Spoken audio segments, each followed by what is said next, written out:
Assalamualaikum warahmatullahi wabarakatuh. Perkenalkan, nama saya Amanda Sumaria, NIM 193111187 dari kelas 5I.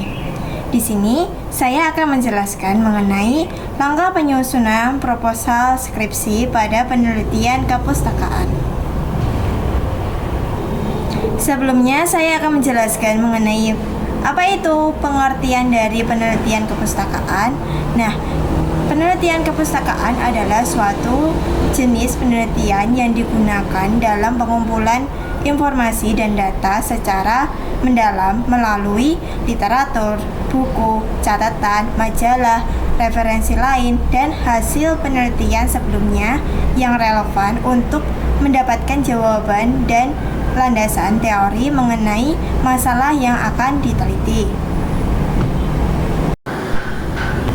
Pada halaman judul, pada judul penelitian ini kan merupakan pernyataan yang dapat menjadi acuan dari keseluruhan isi penelitian, sehingga gunakanlah judul yang menarik supaya dapat menarik perhatian pembaca dan menarik perhatian pada masalah penelitian yang sedang diselidiki.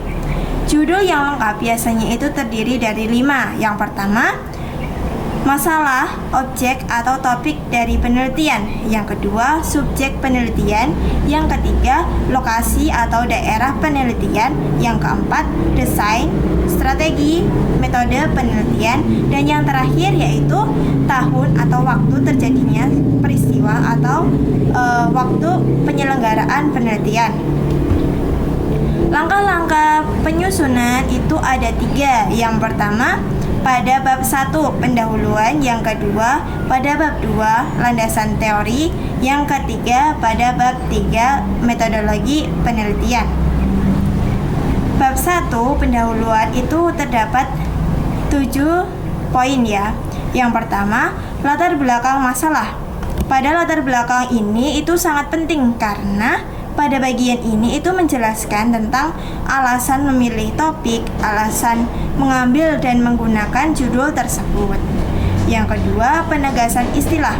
Maksud dari penegasan istilah ini yaitu batasan definisi tentang istilah-istilah yang terdapat dalam penelitian.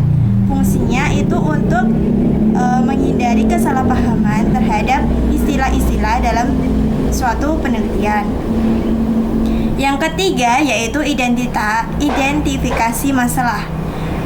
Nah, upaya untuk menjelaskan permasalahan yang ada atau menentukan intisari dari sebuah penelitian. Yang keempat yaitu pembatasan masalah. Pembatasan masalah di sini maksudnya adalah suatu batasan terhadap ruang lingkup dari permasalahan supaya pembahasan itu tidak terlampau jauh dan melebar kemana-mana. Yang kelima, rumusan masalah. Rumusan ini dapat diambil dari permasalahan atau tema yang diteliti, bisa menggunakan kalimat tanya apa, mengapa, dan bagaimana dalam bentuk sederhana, singkat, dan padat. Yang keenam adalah tujuan penelitian. Maksud dari tujuan penelitian ini itu adalah kalimat yang menunjukkan indikasi ke arah mana penelitian dilakukan atau informasi apa yang akan dicapai dari penelitian ini. Yang ketujuh, manfaat penelitian. Manfaat penelitian ini menggambarkan hal-hal yang diperoleh setelah tujuan penelitian itu terpenuhi. Yang selanjutnya yaitu bab 2, landasan teori. Pada bab 2 ini itu ada 3 poin. Yang pertama, kajian teori atau kajian pustaka. Maksudnya adalah segala sesuatu informasi tertulis atau teori dan hasil penelitian yang relevan dengan variabel atau masalah yang diteliti yang digunakan sebagai rujukan dalam menentukan masalah dan kerangka berpikir. Tujuan dari kajian pustaka atau kajian teori ini yang pertama, mencari informasi yang relevan. Yang kedua, memperdalam pengetahuan peneliti.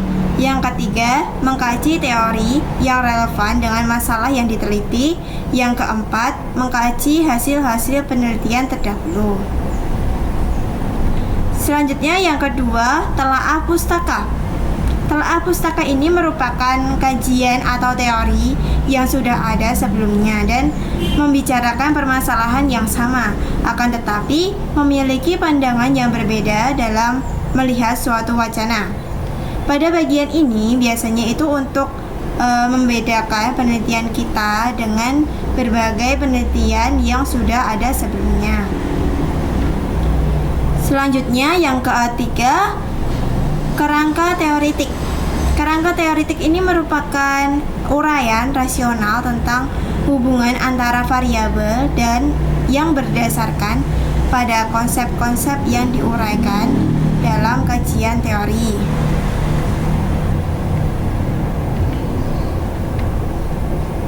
Selanjutnya pada bab 3 yaitu metodologi penelitian.